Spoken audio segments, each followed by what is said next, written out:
So excited to be down here at Counts Customs with the man himself. It's Danny Koker. It's good to see you, man. Brother, it's great to see you. And by the way, you have great taste in television viewing. My shop is very unique. We do things differently here. For us, it's all about making them as stylish and beautiful as they can be.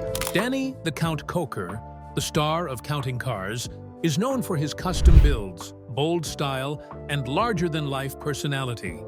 But shocking details about his life away from the cameras are now surfacing. From lawsuits and financial troubles to hidden passions and behind-the-scenes secrets, his real story is far different from what viewers saw on TV. What you're about to discover about Danny Koker's life off camera might completely change how you see him. Actually, my father was gospel, and I grew up in black gospel, and southern gospel was what I grew up with. Wow. And now, you know, I've taken what I've learned and I've parlayed it into 70s hard rock band. The revelation.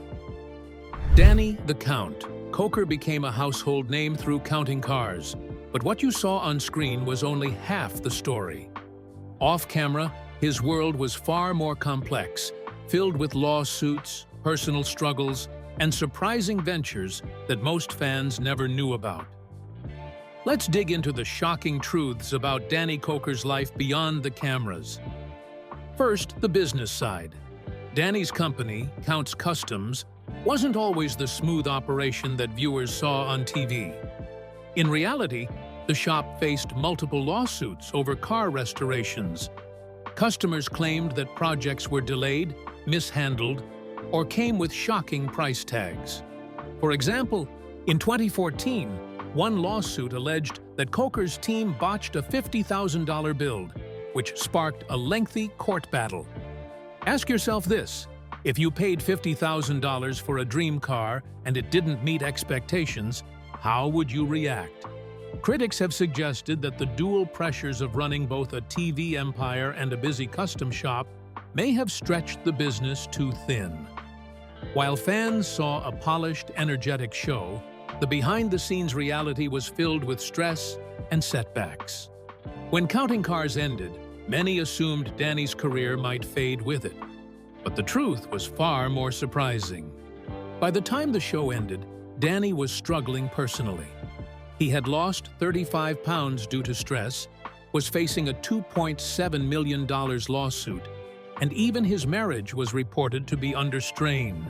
That paints a very different picture from the confident Count viewers recognized on screen. Yet, what happened next stunned almost everyone.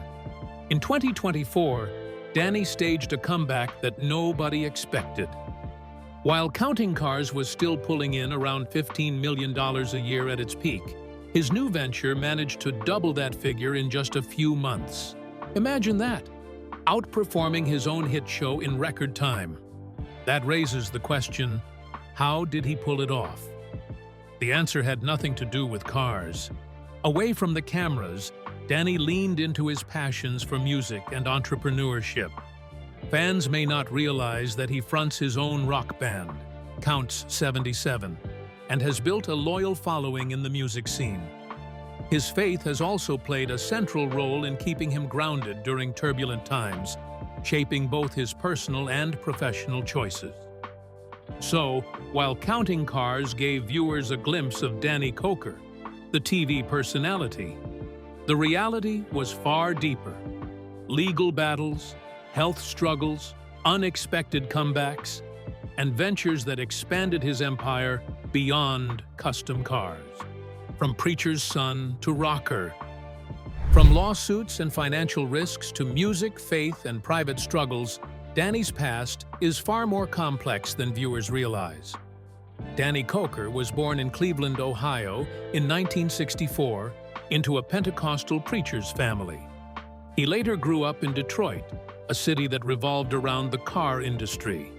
His father, uncles, cousins, and family friends all had ties to Ford Motor Company, which gave Danny early exposure to engines and automotive culture. Viewers, think about this. How many of you first learned by simply watching a parent at work? That's exactly how Danny started. At just 8 years old, Danny's father gave him his first Harley-Davidson motorcycle. Most kids would have just ridden it. Danny took it apart, studied every piece, and rebuilt it. That moment sparked his lifelong obsession with machines.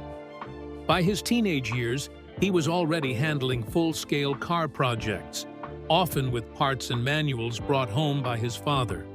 By 16, Danny was modifying engines and creating his own designs.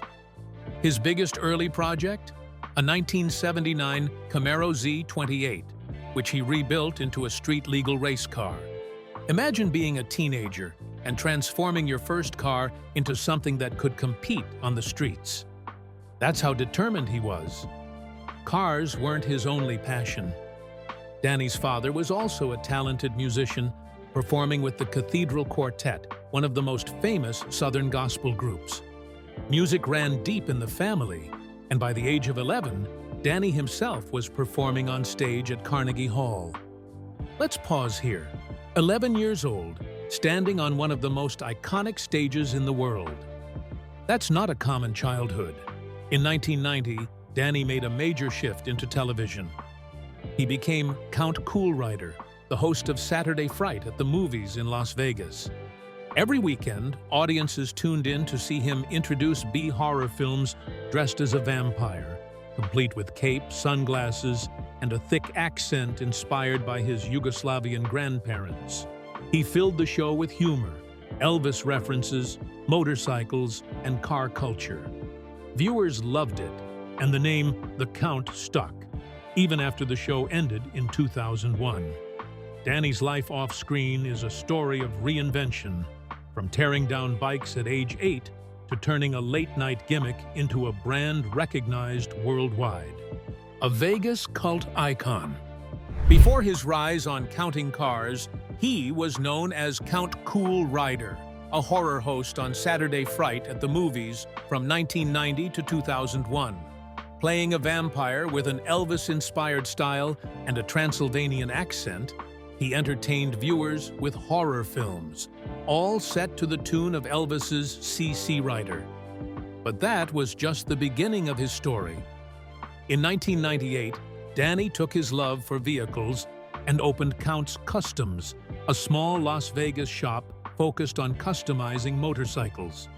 One of his earliest projects, a 1932 Ford Roadster, proved his eye for turning ordinary machines into masterpieces. Word spread quickly, and by 2002, his shop had grown so much that he moved into a larger space, expanding his work from bikes to classic cars. He even began designing custom parts to set his creations apart. Everything changed in 2004, when Ozzy Osbourne reached out for a custom motorcycle. Danny delivered a bat-themed bike with glowing paint that grabbed national headlines. Suddenly, Count's Customs was not just a shop. It was a name recognized across the country. By 2010, Danny transformed his passion into a full-scale brand. Count's Customs expanded into a 30,000-square-foot workshop with more than 50 employees. He launched Count's Vampede, a rock bar, added a tattoo parlor, and started selling merchandise, proving that his vision extended far beyond cars and motorcycles. Danny's leap into television came almost by accident. On July 19, 2009, he appeared on Pawn Stars to appraise a 1968 Mustang GT Fastback. His deep knowledge and lively personality made him stand out immediately. Over 3 years, he appeared in 23 episodes and became a fan favorite. But it wasn't always smooth. After his second appearance, Danny and Rick Harrison clashed over the price of a 1957 Chevy Bel Air. The fight got so heated that Danny walked off set, and producers had to calm things down. Rick later called Danny personally, offering him more control over his role. That decision turned their tension into the kind of on-screen banter that viewers loved. This success caught the attention of Brent Montgomery, a producer at Left Field Pictures. In June 2011, while visiting Count's Customs, Montgomery saw the potential for a new show.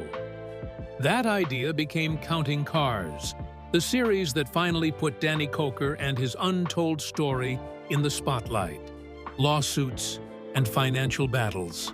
Beyond the flashy restorations and the high-energy TV persona, there's a trail of lawsuits, money disputes, and private struggles that the show never revealed. Let's dig into the untold truths that shaped both Danny and his business, Count's Customs. First, the lawsuits. In March 2017, Danny Koker and Count's Customs filed a lawsuit against former employee Joseph Frontiera. The accusations were shocking. Frontiera allegedly used more than $75,000 of company funds for personal expenses. Court filings state that he put a down payment on a Range Rover, purchased airline tickets, and even neglected the company's taxes. This failure reportedly led to an IRS penalty of about $18,000. But the problems didn't stop there. The complaint revealed that Frontiera went as far as creating signature stamps of Danny Koker and co-star Kevin Mack, using them to sign checks without approval. Think about that for a second. Would you ever trust someone with access to your entire business without checking their background? Count's Customs later accused Randstad Professionals, the hiring firm that referred Frontiera, of negligence. According to the lawsuit, the firm didn't disclose Frontiera's history of embezzlement, even though he was being placed in a role managing company assets. These legal troubles weren't isolated. Court records show that Count's Customs has faced multiple lawsuits over the years, with claims ranging from breach of contract to failure to deliver finished vehicles. In one case, a customer alleged their car was held in the shop for nearly 2 years with little progress, even after deposits were paid. While some of these delays may have been linked to the challenges of running a shop that also doubled as a TV set, fans can only speculate. The cameras never showed the financial side of these disputes. Even with the controversies, Danny Koker has remained the face of Count's Customs. For over 15 years, he has run the business, often appearing on screen with his trademark dark sunglasses, bandana, and sleeveless shirt. Beside him is Kevin Mack, his co-star and longtime friend, who plays a key role in finding cars to restore and sell. Danny, the collector. Danny, the Count, Koker's life off camera, is full of stories the show Counting Cars never revealed. Lawsuits, obsessive collecting, music, faith, and private struggles have shaped his world just as much as the cars.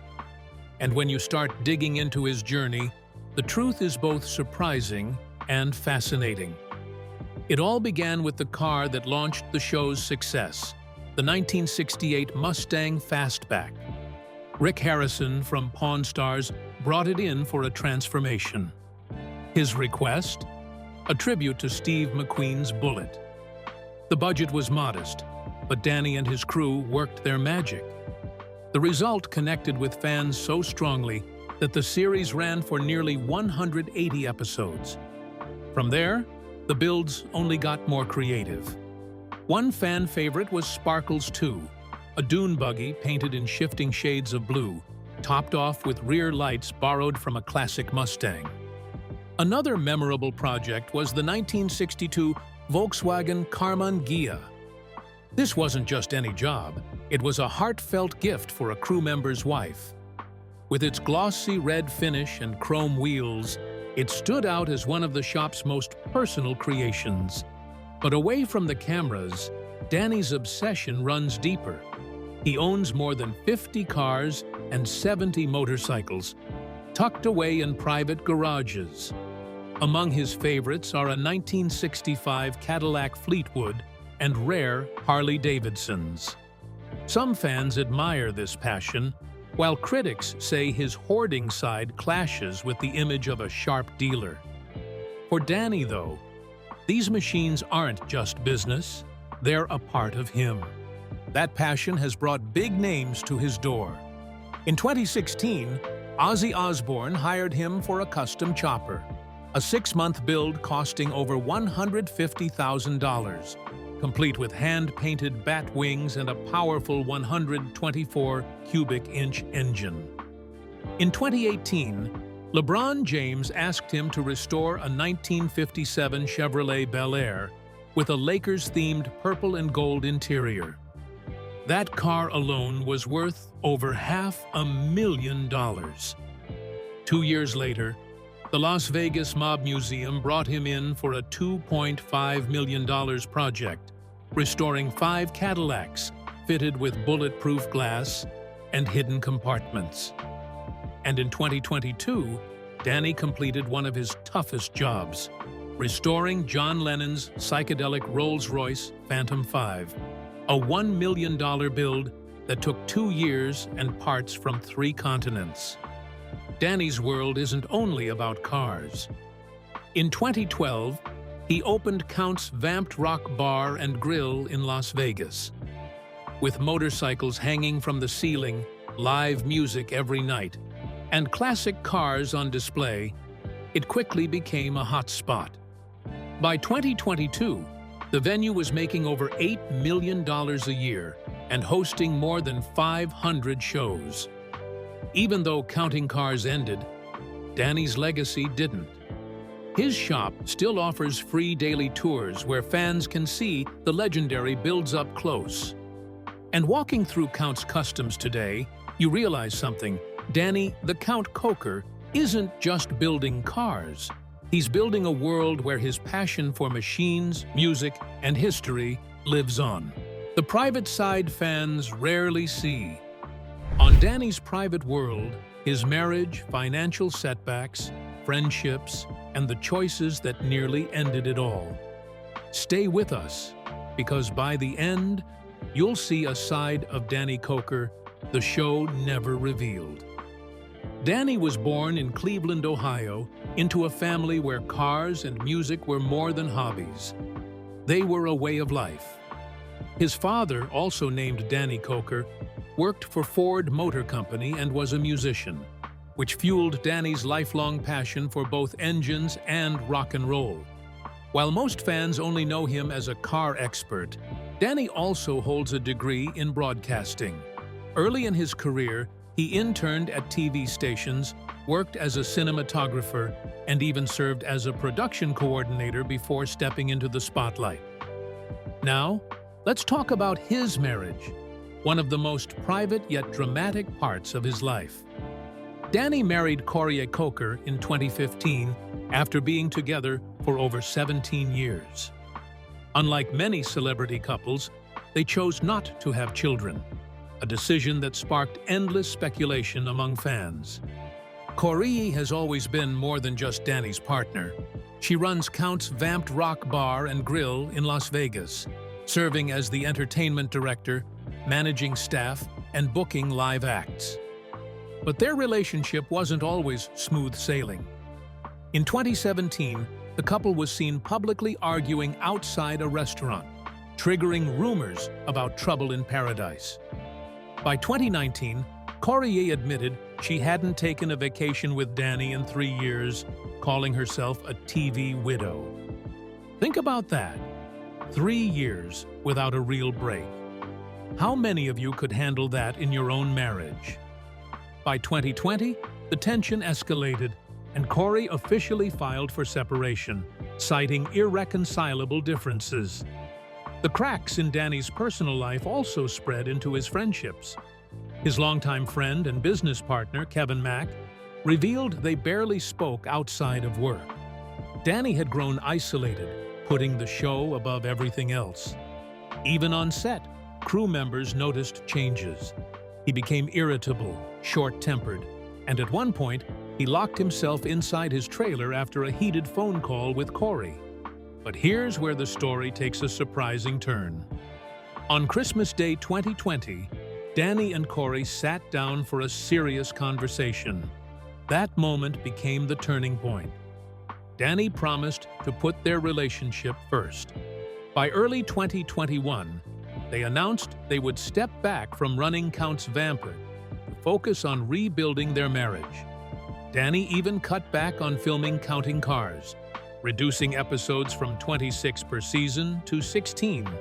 Some fans were upset, but the decision gave him time to heal, reconnect, and prioritize his health, faith, fame, and contradictions.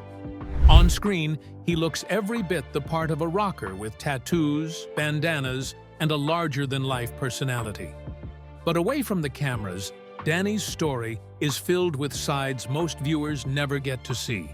His philanthropy, his faith, his financial ups and downs, and the private battles that shaped him.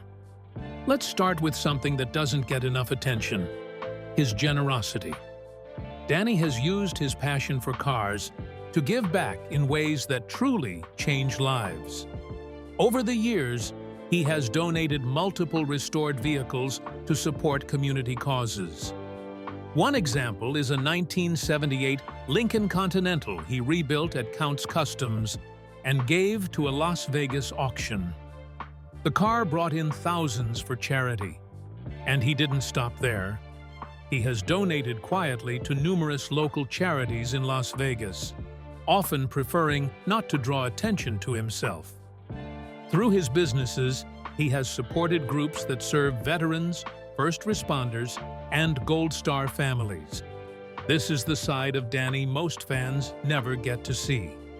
One of his most memorable contributions happened when Aerosmith's Steven Tyler reached out for help with Janie's Fund, a charity supporting abused and neglected girls.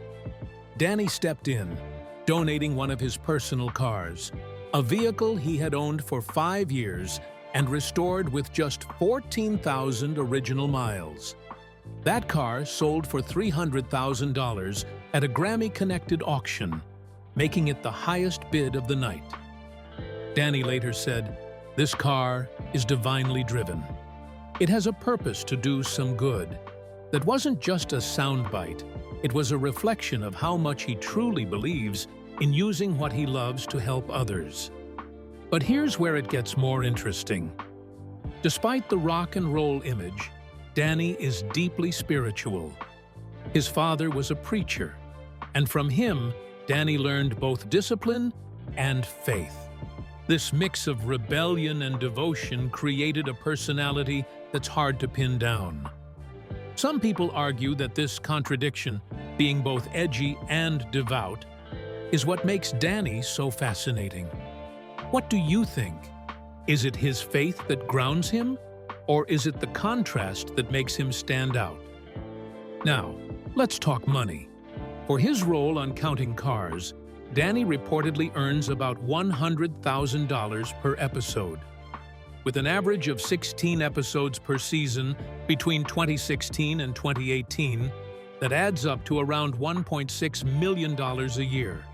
Add in his rock club, Counts Vamped, his business Counts Customs, and other appearances, and you're looking at a man who built an empire out of cars and music. But his journey hasn't been without challenges. Danny has faced lawsuits tied to his businesses, and those battles remind us that success often comes with setbacks. Still, he's managed to balance fame, money, faith, and generosity in a way that keeps people hooked. The shocking truth: on screen, he appeared larger than life, always in control, surrounded by classic cars, motorcycles, and the spectacle of Las Vegas. But off-camera, his story was far more complicated. Beneath the roaring engines and dark sunglasses, Danny was dealing with lawsuits, financial controversies, personal contradictions, and struggles fans never saw. Today, we pull back the curtain to uncover the shocking truth. Let's start with the financial side. Records show that Danny's empire was not free of trouble. Over the years, lawsuits and claims have been stacked against his businesses, ranging from disputes with former employees to cases involving unpaid bills. These controversies didn't make it into the polished episodes of Counting Cars, but they painted a very different picture of life behind the garage doors. For a man who built his brand on flash, speed, and customization, the slow grind of court battles became an ongoing challenge. Now, here's a question for you. Did you know that while lawsuits were piling up, Danny was still expanding his empire? He launched a line of merchandise, opened Count's Vamped Rock Bar and Grill, and kept his Las Vegas attractions alive. On top of that, he poured energy into his rock band, Count 77, where he served as the lead vocalist. Fans who only knew him as the Count from TV were often surprised to learn just how committed he was to music. His love for rock wasn't a side hobby. It was a lifelong passion tied directly to his faith and identity. Speaking of faith, Danny's personal beliefs played a larger role than many viewers realized. Raised in a religious family, he carried his spirituality with him even as he built an image of rebellion and edge. This created a fascinating contradiction. The man who fronted a rock band, collected cars obsessively, and thrived on spectacle was also deeply connected to his faith.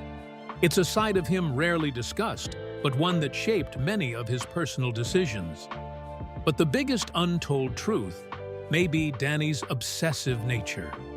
Fans saw glimpses of it in his car collection, but insiders suggest it went much deeper.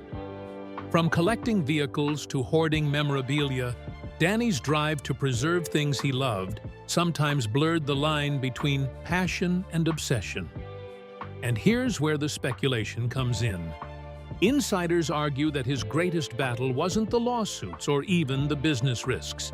It was the challenge of maintaining his mystique as reality TV fame began to fade. So, what do we make of Danny the Count Koker? On one side, he's the master of spectacle, cars, rock music, sunglasses, and Vegas energy. On the other hand, he's a man weighed down by lawsuits, private struggles, and contradictions the cameras never showed. The shocking truth is that Danny wasn't just the star of Counting Cars. He was someone constantly fighting to balance fame, fortune, obsession, and the survival of his empire. We hope you enjoyed this video. Stay tuned for more amazing stories.